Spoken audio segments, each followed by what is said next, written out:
Thank you, Landon, and a good evening to everyone from Newbury Buddhist Monastery. So let us start tonight or this evening with first the homage to the Buddha. Namo tassa bhagavato arahato samma sambuddhassa. Namo tassa bhagavato arahato samma sambuddhassa. Namo tassa bhagavato arahato samma sambuddhassa. Buddhang dhammang sanghang namasami. All right, so um, I have been requested to answer some questions yesterday and also for today, so I shall continue with answering the questions that were not answered by the other monastics while they were giving some talks. So tonight I'll begin with this one here. That is before we go into meditation. Then the questions that I'm choosing are questions that is related to uh, meditation. So the first one here is question. After my wife's death, it was impossible to sit in meditation, breath and body scan. So, does meditation require a stable state of mind? What do you recommend for the period of grief? Okay, so this is the question. I'm not sure whether the questioner is actually listening in, but it is actually for the benefit of all of us that we do contemplate on impermanence, on death, and also on what is not belonging to us. So usually for a person who has just lost someone they really love, of course we do understand that being one not really fully trained in the mind to see the true characteristics of the world, of course, there will be a time for grief and a time for healing. So do allow yourself to have time for healing and also to be able to hopefully grasp the meaning of the Buddha's teaching, apply into your life, and hopefully you can get over this period of grief. Now, for anyone who is passing away, whether it's someone who is close to us or someone who is not close to us, right? A lot of times it's someone who is close to us that gives us that suffering and that grief and that pain. And it is actually a very good time for us. As a Buddhist, of course, we are taught that it is a very good time for us to contemplate on uh, the death. Death is death of a loved one or someone close to us or anyone whom we know actually serves as what the Buddhists would call a divine messenger. We have to understand that with birth comes death. No one can avoid that. It's just a matter of time, and it's just a matter of how we go. So, to contemplate on someone's death is actually a way of understanding the true nature of life. So, as mentioned just now, I'm quite sure everybody knows by now that with birth, there will always come death, and it's just a matter of time. So when I was a layperson, our teacher usually asks us to contemplate on impermanence and what we call non-self, because nobody actually belongs to us. It is very difficult to really understand this, that nobody really belongs to us. Not even our body belongs to us, right? And unless we really have gone through the teachings of the Buddha with clear understanding and acceptance, right, it will be a very difficult fact for us to accept in life. Usually, for us as a person who has not been really trained to understand the true teachings of Lord Buddha, which is everything is just a phenomena of conditions arising, conditions ceasing, taking some forms. What we call birth, what we call death, is actually just a process of changes taking place. We may think that our loved one has died on us, right? But actually, it is a beginning of birth for them in another destination. depending on the karma. So for us, when we take birth and death as something that is so important for us to celebrate or to mourn, to one who is really trained in the mind to understand the true nature, the true characteristics of nature, one would just accept it. Right? So of course, for most of us who are not fully enlightened, we have, or I wouldn't even say fully enlightened, for those of us who are still on the path to accepting what is the meaning of life, what is the purpose of life, and being attached to the people whom we so-called love, the people who are very close to us, the people who can really share our joys and sufferings in life. Of course, we do have what we call attachments. So with attachments, as the Buddha has mentioned clearly in the suttas, with attachment springs grief and suffering and pain when we lose them.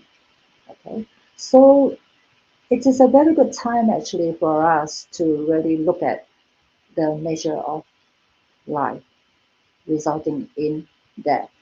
So as I was saying, when we were a student in the Dhamma class as a layperson, that was about 30 over years ago when I was just a student in the Dhamma class. Our teacher used to teach us how to contemplate on impermanence, on death. But of course, tonight I don't think I want to go into that because for some people, contemplating on impermanence is quite easy, not fearful, but contemplating on death actually can become quite fearful for some people because they are very afraid to lose their loved ones. So even when it comes to contemplation of death, primarily we do contemplate on the death of ourselves, right? Now, I just want to explain something that I experienced when I was in Thailand on my very first days of the forest lifestyle in a forest in Thailand. Um, there was this occasion when our teacher actually gave us an opportunity to experience something close to death. What we were invited to do was those who are not fearful of going into a very small secluded room where there's a little box that is nailed together like a coffin, but without the cover, of course. Yeah, and we were all requested to see what it's like to lie in the coffin. So it was just a 3 minutes experience, 3 minutes. Okay, there's this little hut that was really way inside the forest, and there's this one of my teacher's disciples is just waiting outside. We know that there's someone waiting outside, but we were told to go into the room with the door closed, and we were told to really climb into the box and lie down there, just as we would if we were dead and lying in a coffin. Okay, so that was the experience we had. Of course, not everybody did dare to go through the experience because it's a bit what do you call frightening for some people who are afraid to be alone. Yeah, and let alone to lie in a box called a coffin. Okay, so what actually went through my mind at that time was, if I were to die right now and if I were to lie in a coffin just as others who have died before us were lying in the coffin and will be sent to the crematorium or burial grounds and all that. Now, what actually went through my mind was that, okay, I have lived my life. I have experienced a lot of so-called worldly joys in my life. There was still suffering that I had to go through and all that. I have attachments to my family members. I have attachments to my property, my bank accounts, my whatever possessions, all those things. I was quite attached to those things. But then, of course, when we were given this chance to really lie in a so-called box called a coffin, what went through my mind was that, fine, I'm here, supposed to be dead. What can I take with me? What can we take with us when we are dead? Nothing. Absolutely nothing. So that was a very good experience for us to contemplate and experience what it's like to be dead. Okay, of course, we didn't die yet, and we know very sure that if we die, no one is going to go with us.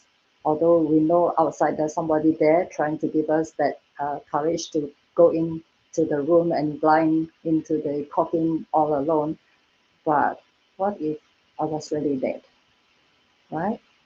So there's this story about the four wives of a person. I'm not sure whether you have heard about this story, and I'll try to recollect whether I can really remember it well. I haven't told this story for a long, long time.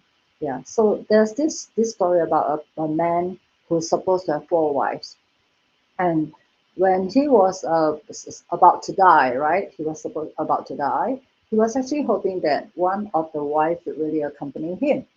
So he asked his first wife, he said, "First wife, my dear first wife, I've been doting on you day and night. I've spent so much time with you. I'm now going to die. Will you be able to go with me when I die? Will you be happy to die with me when I die?"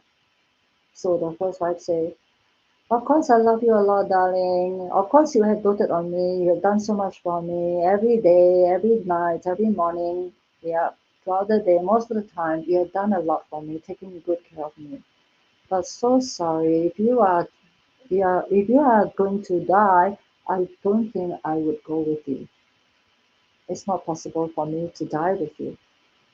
So the man was so disappointed. Oh my goodness, this is the first wife whom I doted on every morning, every afternoon, every night. Every time I'm with this first wife, I've given this first wife so much time and attention, spent so much effort on her, but she's not being with me. Okay, doesn't matter. I go to my second wife. Right? So again, he asked the same question. "My dear, dear second wife, I have really spent so much time on you, giving you a lot of attention, and I've done everything for you. Would you go with me if I die?" So the second wife thought for a moment, and then he answered, "Oh yes, my dear darling, you have really loved me. You have really doted on me. You have done a lot of things for me. But I really felt that you were doing all those things for me for your own benefit. I don't think I will go with you when you die." All right. So that's the second wife. Disappointing. My second wife is not going with me when I die.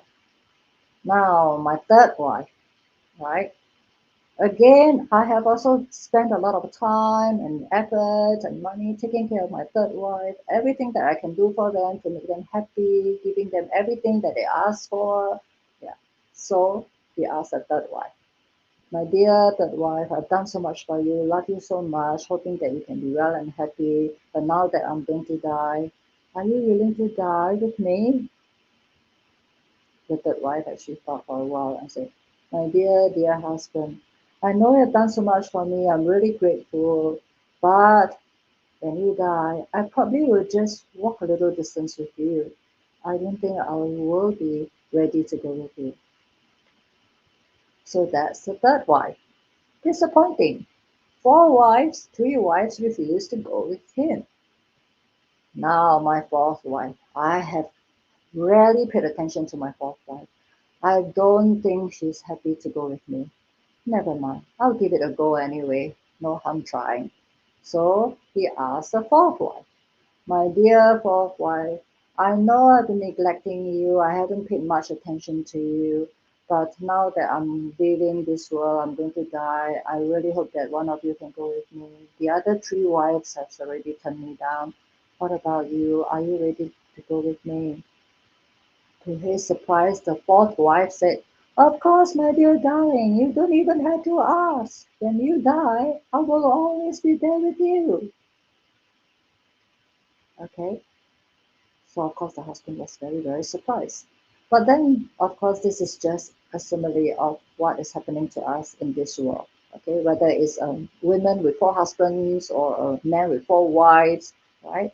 All these are just things that we go through in life. Now, what are they signifying? Who is the first wife? The first wife is our body. The moment we get up from bed in the morning, what do? Look into the mirror, see how beautiful we look or how handsome we are, clean our face, brush our teeth, put it on, whatever. I can't remember. I can't recall what else is being put on the face first thing in the morning to make us look beautiful and all that. Make sure we have perfume and all those kind of stuff. right? Just to make us attractive, taking care of the body, giving it all the kinds of clothing to make it look really appealing to outsiders and all that, make it attractive and all that. So that's the first wife. When we die, will the first wife go with us? The body will not go with us to the next world or anything. Right? So that's the first wife. The body won't go with us. Right? So the second wife, who's the second wife? The second wife will told the husband, well, you are caring for me because of your own self. Who is the second wife? The second wife is our property, our status, our work, or whatever belongings, all those things, all the possessions and all those things. Why? We pay attention to all those things. Why? Because we want to have a reputation, we have to have a status, we have to be known as somebody special. Yeah. Isn't it true? All of us need to have an identity of some sort, especially a good one, right? So all these things, isn't it true that it is for one's own selfish means that we're paying so much attention to uh, attaining all those kind of achievements? So that's the second one. The third one, okay, darling, I'll just walk the distance with you, and after that, I'm not going with you. I'm quite sure you're guessed by now, right? It's our family members and friends, especially our family members, right? Our children, our whoever is inside our family members. We take care of them, give them the best of education, give them the best of everything we have. Generally speaking, this is what most of us would do. Yeah. So when we die, what do? They just make sure that we have a good burial. They go to the crematorium with us or to the burial ground with us, and then after that is bye bye. Right? So that's walking a little distance with us. And the fourth why, I'm quite sure all of you can guess by now, is our karma. It's our karma. Our karma, whether good or bad, it will follow us to the next destination. So you see, the importance of contemplating on death is so important. What do we really have when we are alive? What do we bring with us when we die? Is there any way to control our life? Is there any way to control our lifespan? No way. That's why the Buddha has taught us to accept that the characteristics of the world is impermanence and also non-self, meaning nothing belongs to us. There's no way we can control something that we cannot control, something that is impermanent. The Buddha says we cannot say it's mine, I, me, or mine. It doesn't belong to us. And if we can't accept all these facts of impermanence and non-self, then of course we have a lot of suffering. Right? Now, I'm not saying that it is wrong to grieve when somebody passes away because we are all not awakened beings, right? So please give yourself some time to accept the fact that your wife has passed away. Now, if you have been very close to your wife and you have a very good relation with your wife, of course you're going to be very painful to lose someone so close and dear to you. So in the worldly sense, of course, we will not say that this is um, what we call not wise to be grieving or anything, because this is something that comes naturally because of our untrained mind. Right? So please give yourself time to heal. Now, your question is you cannot meditate. It was impossible to sit in meditation. So, does meditation require a stable state of mind? Yes, I do believe that it is very necessary to have a stable state of mind. When it comes to meditation, we have always been taught when it comes to meditation, you need to have that what we call comfort. You need to be happy, joyful with what you have. You need to have that what we call a good body health. You need to have some kind of very wholesome feelings and also understanding the state of mind. But at least here I can see that you do understand a little bit about your state of mind. You say that you can't sit in meditation, you cannot even do the breath meditation nor body scanning. So it only shows that the mind is actually dwelling in a lot of thoughts or recollection, yeah, about the death of your wife. So what do you recommend for the period of grief? Now, really, I would suggest that if you are able to, please remember the good things that you and your wife have shared. Celebrate the life that you all had together. And then slowly accept that she's no more here with us, because every one of us know that no matter how close we are to anyone, how dear they are to us, one day we just need to leave them. It is part of the First Noble Truth, right? The causes of suffering is part of the First Noble Truth, where we will be departed from someone or any situation that is dear and present to us. So this is the truth that we need to accept. With acceptance, it will help us to heal the pain and the grief. Okay, so please give yourself some time to learn the facts of life through Buddhism. I'm quite sure that if you have asked this question and was listening to those online teachings, I'm quite sure that you have already learned some Buddhist teachings. So this is just a reminder for us to not only listen to the Dhamma, but also to apply it into our daily life. To know that this is facts of life, this is the truth, this is the nature of the world. We just need to accept it. Give us time to accept it, and then the healing will expedite by itself. Okay.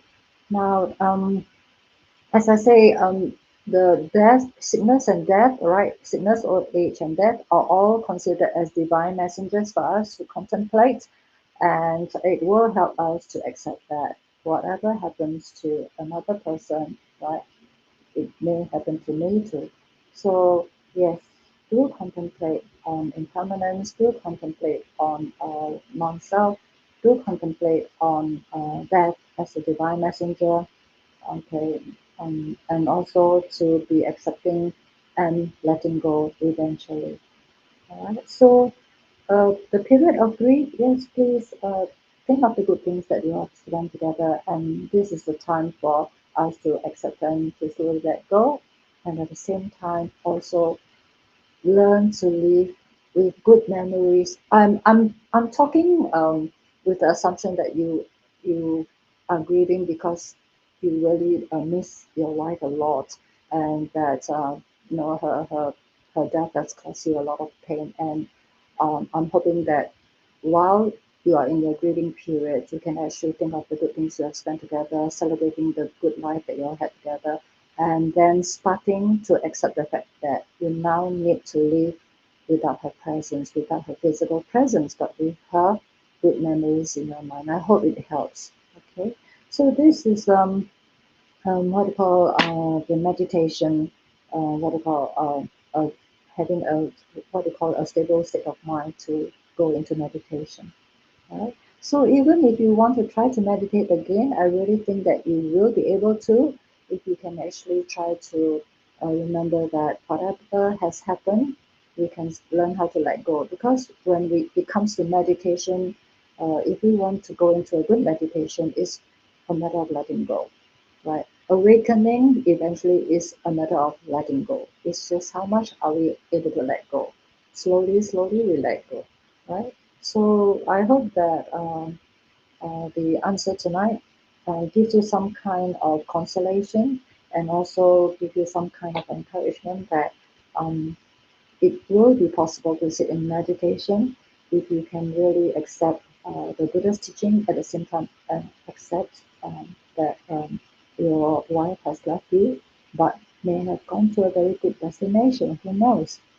So do all you can in her memory, do all the merits, dedication of merits to her while you are able to within your means. Right? You don't have to do something very big always, do something very meritorious. Every day we are doing a lot of meritorious deeds without spending any single cent.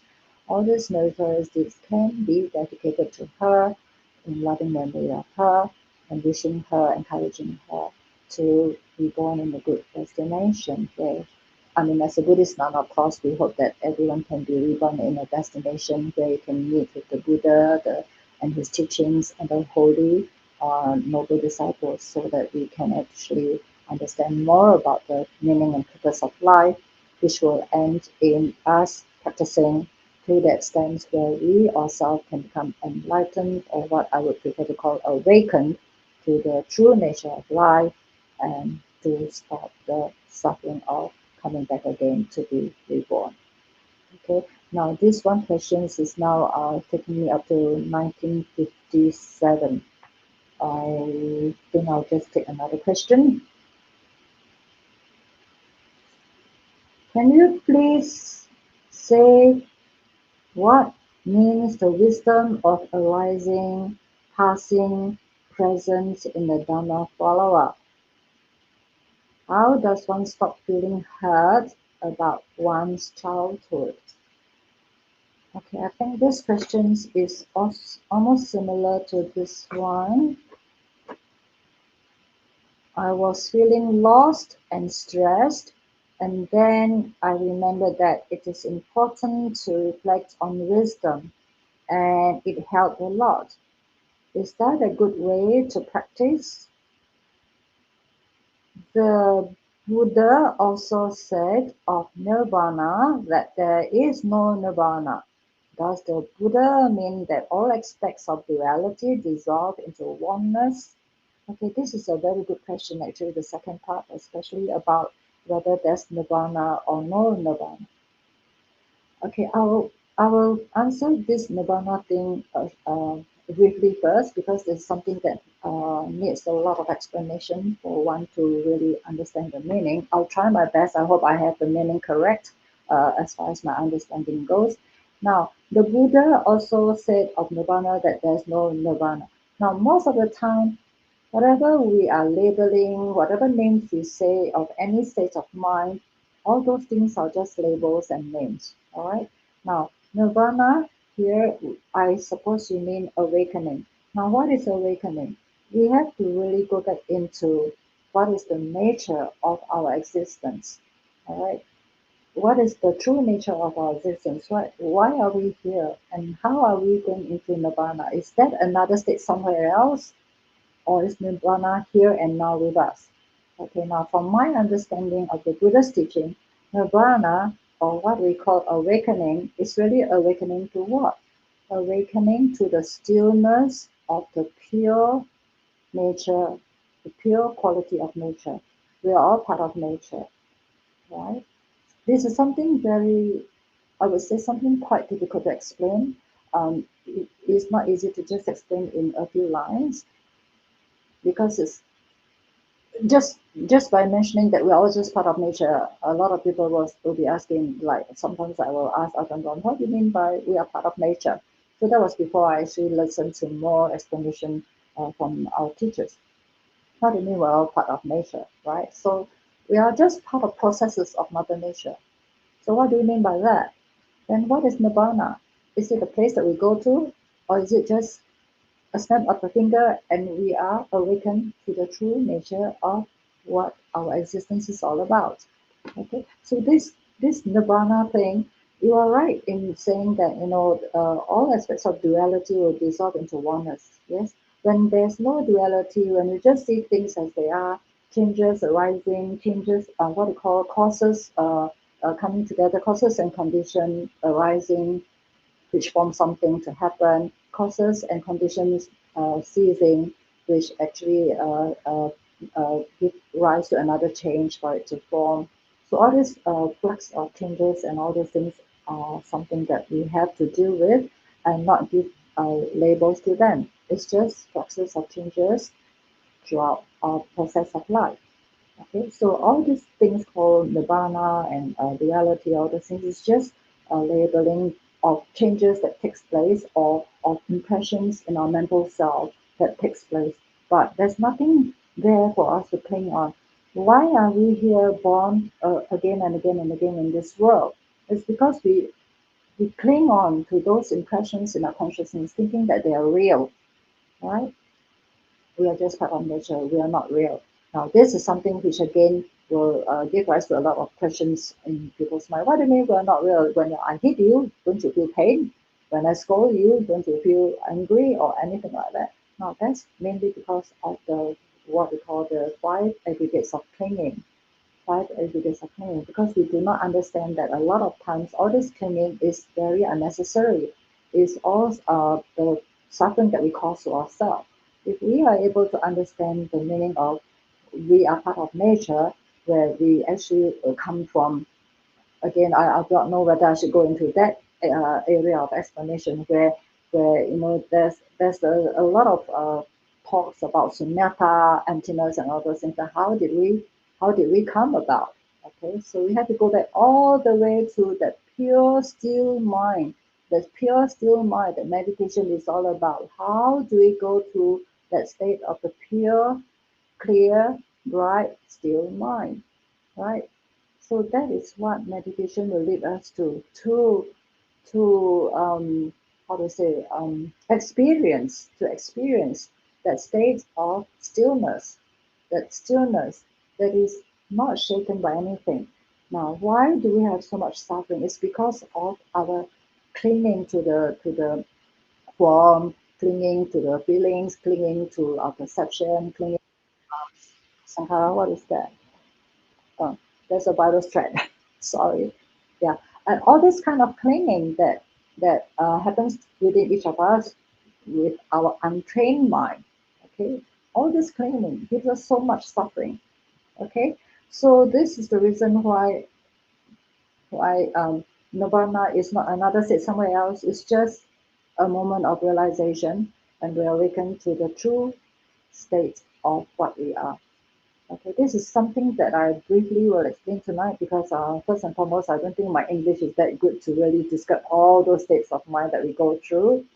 And the other thing is that it is not really easy for us to just explain without some kind of analogy or something like that, something to show by example. So if there's a chance one day, if I've learned enough from this teacher whom I'm now listening to, hopefully one day we'll be able to explain to you what we mean by nirvana, the state of awakening, where there's non-grasping, nothing, yeah, duality and all these things all become the same thing. It's not different.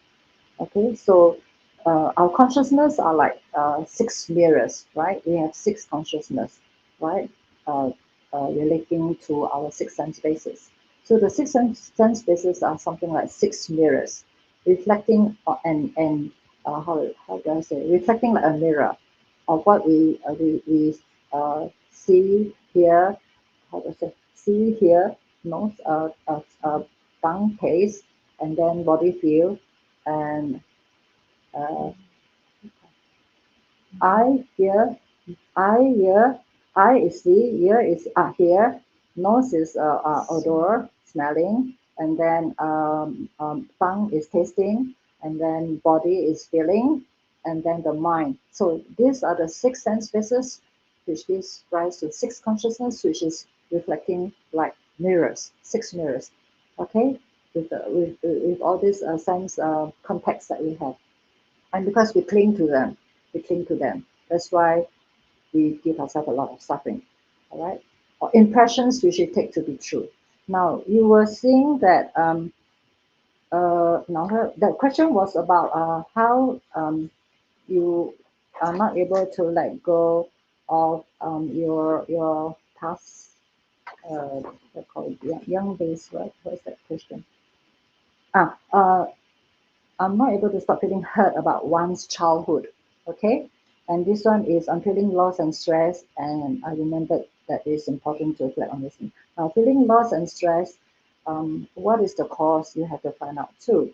Okay, as I say, it's very hard for us to explain something just like that because it's easier for us if we are able to talk to you directly so that we can understand your question more. So this person who says that I cannot stop feeling hurt about one's childhood is the same as what I have just explained. Your childhood, I don't know how old you are now, but you cannot let go of your childhood. Why? Because you're clinging to the memories, you're clinging to the impressions of the mind. You're not able to let go.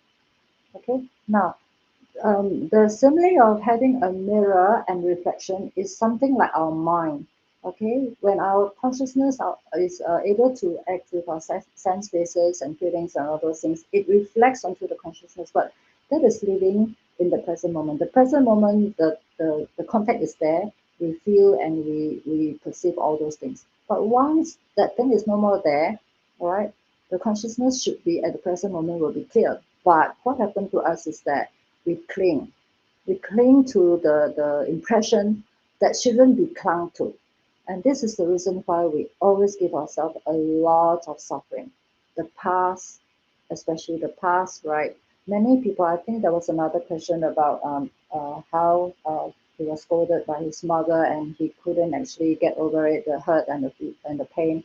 How does he overcome the mother's scolding? And I think, if I remember correctly, the question written by the questioner was that he's about 70 years old now. Now, why do we allow all this clinging, all these memories to hurt us right now? The person is no more there, the situation is no more there, the conditions are no more there. Why do we allow all this recollection to keep on hurting us? Why? Can we get out of it by understanding that they are no more there? Conditions with us right now are not the same anymore. Okay, we're not undergoing the same kind of situation. We're not undergoing the same kind of conditions. Why do we always let all these impressions in our mind make us suffer? Why? That's the reason why the Buddha says we should not dwell in the past, we should not dwell in the future, because future is all speculation, right? We should dwell in the present moment. And even when I say present moment, it's already past. So there's this very present moment now. The moment you say present moment now, it's already past. So why do we always allow the past, especially the past, to influence our happiness, to hinder our happiness in life? Why? So the Buddha says, let go, let go of those clinging. Why are we suffering? Because we are clinging. We're clinging to all these recollections or memories, all these impressions in our mind which should be let go a long time ago. We are just clinging, clinging, clinging. And that's why we are suffering so much. Okay? So the Buddha's teaching is, don't let the past come to hinder you, neither do we let the future come and hinder us. So meditation is all about now, right now, living in the present moment. So how do we live in the present moment? That is the reason why we have objects of what we call meditation. So of course the common one is the breath, because the breath is something very neutral. It doesn't give rise to emotions when you're having your breath with you, and it's with us as long as we live, every moment, as long as we live, the breath is with us. So it's very easy to take that as our topic for meditation. Okay, so what is called by meditating in the present moment? Okay, now every time we close our eyes, we are still, we sit in a posture or stand or walk, whatever. A lot of times we are not able to focus on the present moment. Our mind always thinks back to the past or speculate into the future, or it can be having its own inner chattering with itself. This is what we call our untrained mind. And this is the reason why meditation is so important, to help us let go, let go, let go without expectation of anything happening. Right? So having the memories of the past and all these things, please let them go. Let them go. You are no more living in that situation anymore. Things have changed. That's why it's good to have impermanence, right? Impermanence allow us to change and allows conditions to change, right? And then we just flow along with the changes. And when our mind's inclination is always for the positive, there's always the possibility, I would say certainly there will be the possibility of us being inclined towards something that's positive, which gives us more peace and calm in our mind. That's why it's so important for us to be happy, to be peaceful, right, when we're doing meditating. And this is the reason why our teachers always tell us that if you really want to be a good meditator, you have to take care of your morality so that you have no remorse about what you have done, right? So the five hindrances in daily life as well as our meditation is not to be craving for a lot of sense desires, right? All this craving will actually become hindrances to us. Is when we sit down in meditation and then, like for some of us, sometimes when we eat something so nice, then when we close our eyes, then we start to think, oh, that was what I ate today. Oh, so nice. Will I have it tomorrow or something else? All these are craving, little cravings here and there, but of course, we train to let them go. Now, for those of us who have very traumatic experiences in our childhood, in our youth, in our past, or whatever it is, I know it's very difficult to let go of. It is very difficult to let go of. But we have to give us that kind of assurance that it can be done. With the right understanding, it can be done. Okay, time factor. My goodness. Okay, so good. So for the meditation, I'm hoping that for tonight's meditation, it will be shorter. We have up to 8:30 to meditate, and then we have the Q&A. So what I can encourage all of us to do right now is to just sit in a good, comfortable posture, whether you are sitting on the floor, on the cushion, or on a chair. Make sure that you're comfortable, and also having your body posture to be as what do you call comfortable. That's the only word I can use. Okay, and then also ensuring that you have some quiet environment around you, no disturbance, and slowly I'll go into the guided meditation. So I hope that the explanation of all these answers to your questions can actually help you to learn how to let go and then to go into a better meditative state of mind. Okay, we don't want to expect anything to happen. We are not looking for enlightenment. It will not come when we look for it. Okay, we just want to make sure that at least we have some peace of mind, some comfort, some joy, just sitting here doing nothing, and also trying to train the mind to listen to us by not running away so often. Okay, so please take a posture, sit comfortably, and I'll just go through the routine that I'm normally doing for myself before I go into the breath meditation. All right. So once you are seated comfortably, take in 3 deep breaths at your own pace.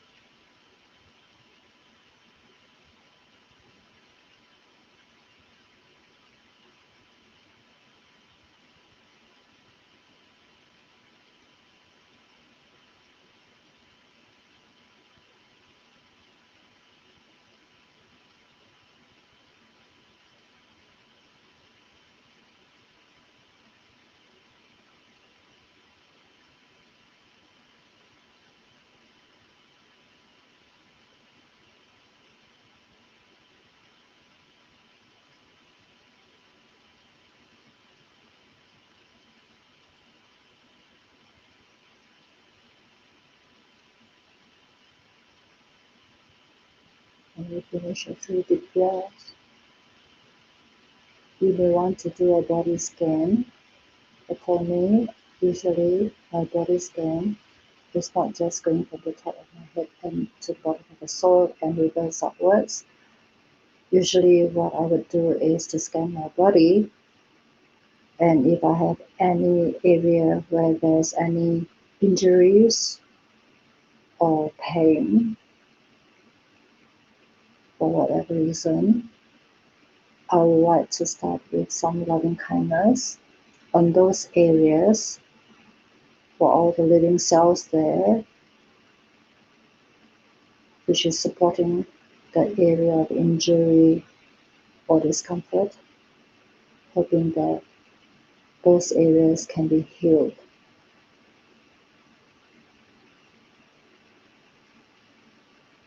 So for anyone who has any discomfort in any part of the body, focus your mind there, and in your own words, mentally, send loving kindness to the living cells there. May all the living cells in that area, supporting the tissues or the bones or the organs, whatever, muscles, whatever that is aching or feeling uncomfortable, may all the living cells there be energized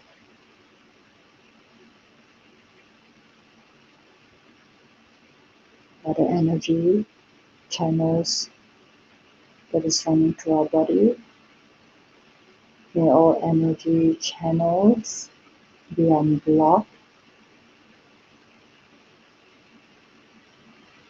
so that the energy can flow smoothly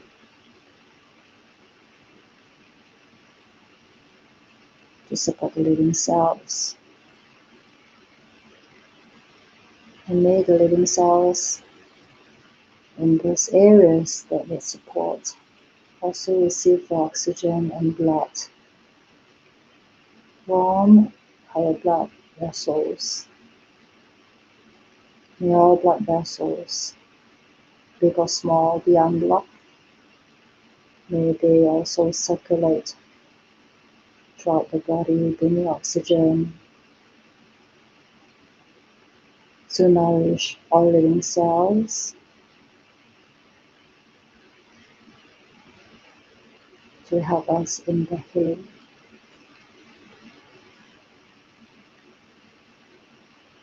So I give a few moments for you to do that before we move on to the next stage of meditation.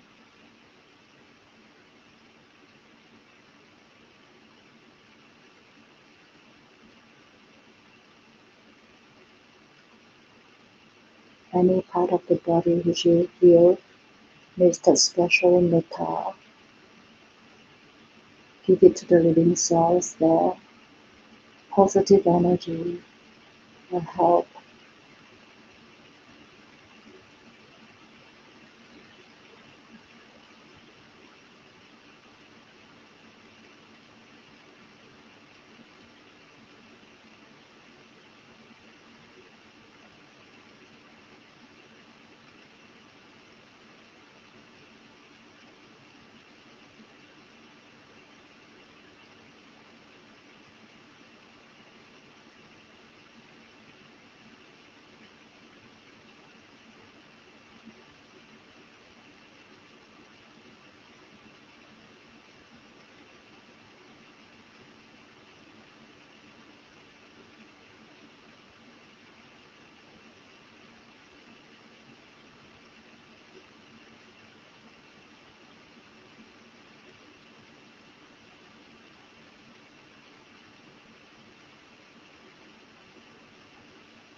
For those who have some kind of sicknesses,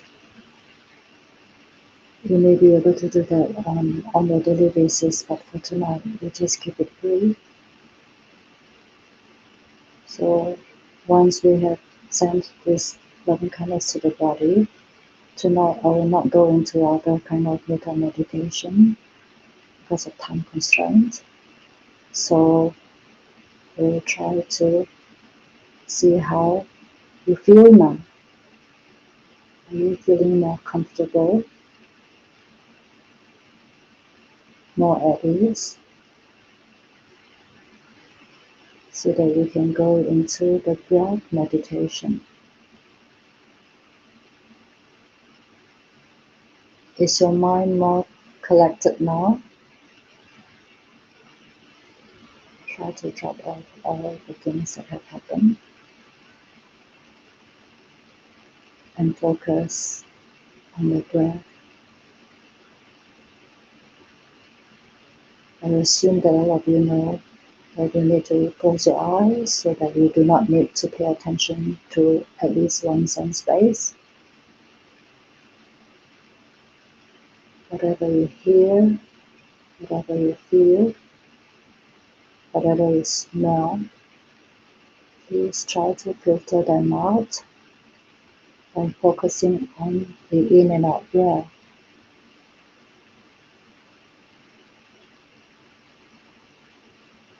Doesn't matter whether your breath is long or short, it's okay. Just let it come naturally. Do not regulate your breath. Just be with your breath. Flow with it. The in breath, starting from the nose to the chest to the abdomen. The out breath from the abdomen to the chest through the nose.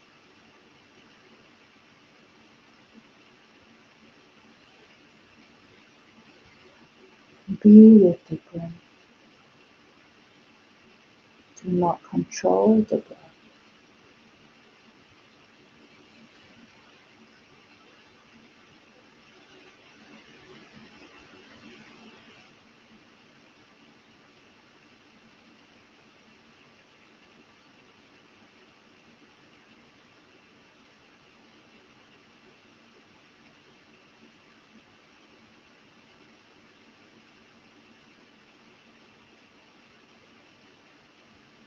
If you find that your mind is wandering off, use your mindfulness, pull it back to your breath.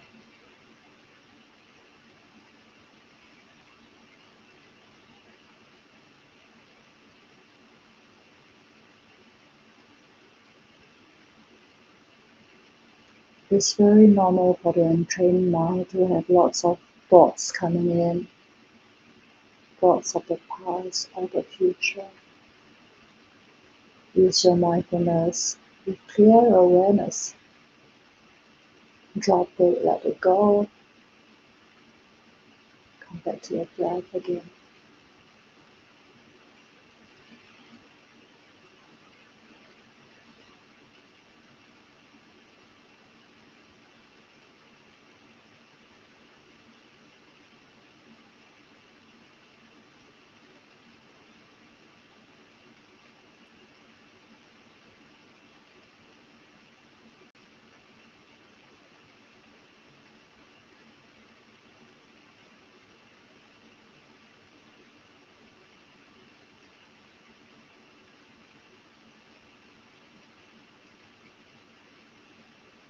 Whatever images arises in your mind,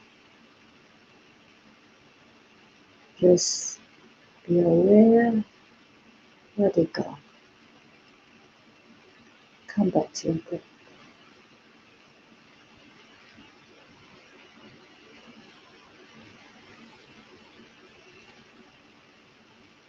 Just be aware the breath going in. Just be aware of the breath going out. Be with it. Do not control the breath. Be with the breath. Flow with the breath. In and out.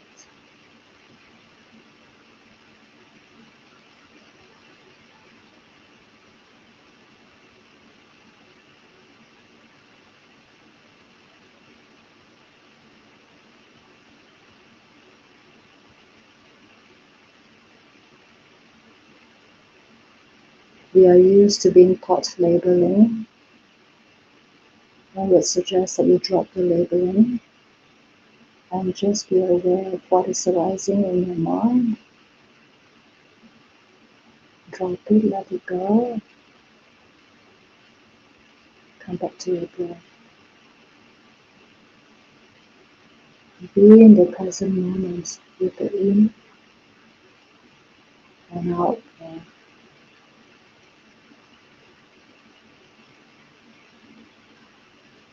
I'm just going to keep quiet now so that you can meditate without any interferences.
Okay, it's 8:30. I'm not sure whether you heard the bell. If you will slowly open your eyes and reflect on how you feel.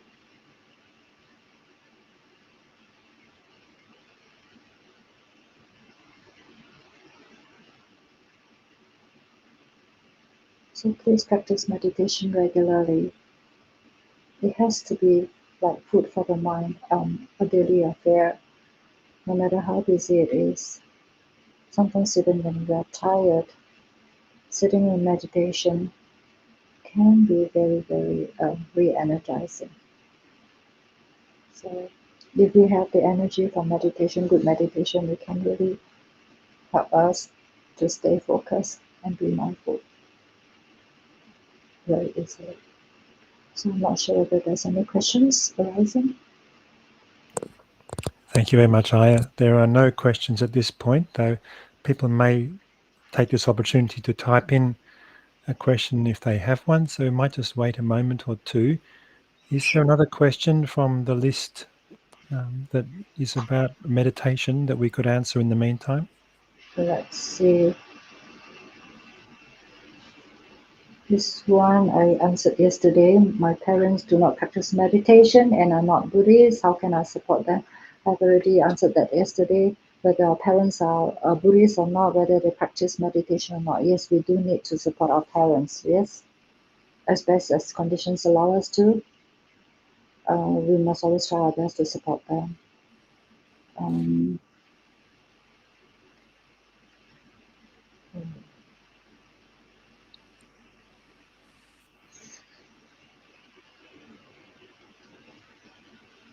Meditating on suffering causes a feeling of enormous dread. What is the best way to prevent this?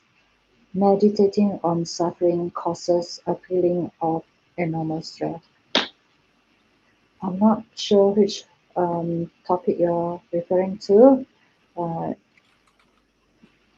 Personally speaking, if I do know about the causes of suffering, I probably will be able to deal with my life much better. So it will be good if you can actually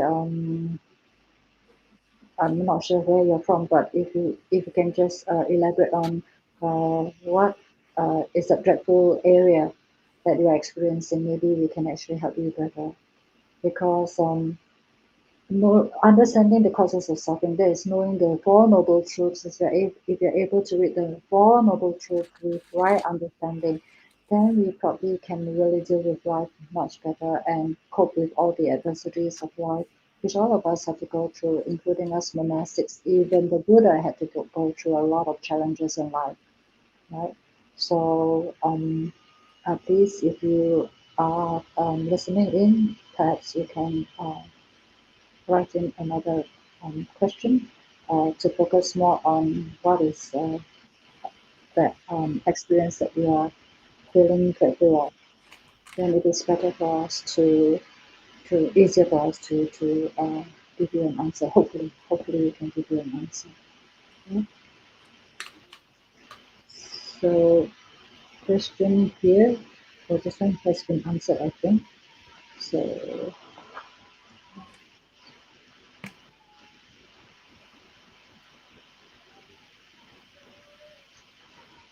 I think these questions here are not really related so much to meditation, although all Dhamma does relate to meditation, because how we live our life actually plays a very important part in what kind of meditation we are able to go into. So what we call pre-preparation of our generosity, our morality, and practices of the four Dhamma Viharas, understanding the teaching on the Four Noble Truths, dependent origination, the three characteristics of the world, the five hindrances, and especially our sense bases in contact with the external factors and giving rise to whatever results. All these things are important truths that we need to understand so that we can go into better uh, meditation and also to be able to live a more peaceful and happy life. Yeah. Thank you, Ayya. There are no questions online, so I think we can finish up with the sharing of merits. Okay, thank you all for listening in. I now invite my sister nuns to come and join me in the dedication of marriage chants. Then London probably flash the words on the screen. So, okay, so you guys can see. Okay. So we start with three namatasas and then go straight to the akasaka. So whatever goodness we've done today, we like to share it with all the devas, with all the Buddhas, all beings, and sattas, all beings around us. The Buddhas are all the spiritual beings. Sattas is all sentient beings. Yeah. So if you're ready, let's chant together. Namo tassa bhagavato arahato samma sambuddhassa. Namo tassa bhagavato arahato samma sambuddhassa. Namo tassa bhagavato arahato samma sambuddhassa. Akasatta Chagummata Deva Naga Mahitika Punyang Tang Anumoditva Charang Rakkantu Loka Sasanang. Akasatta Chagummata Deva Naga Mahitika Punyang Tang Anumoditva Charang Rakkantu Desanang. Akasatta Chagummata Deva Naga Mahitika Punyang Tang Anumoditva Charang Rakkantu Mang Parang. Dittabata Shamhehi Sampatang Punya Sampadang Sabbe Devanumodantu Sabba Sampatti Siddhya. Ettavata Shamhehi Sampatang Punya Sampadang Sabbe Bhuttanumodantu Sabba Sampatti Siddhya. Ettavata Shamhehi Sampatang Punya Sampadang Sabbe Satta Anumodantu Sabba Sampatti Siddhya. Idam Bonyatinang Hotu Sutta Hontu Nyatayo. Idam Bonyatinang Hotu Sukhita Hontu Nyatayo. Idam Bonyatinang Hotu Sukhita Hontu Nyatayo. Sadhu, sadhu, sadhu. Thank you all, and thanks especially to London and my two sisters nuns who are here with me, who has been supporting the technology part of this whole program. Thank you so much. Please stay well and healthy and happy.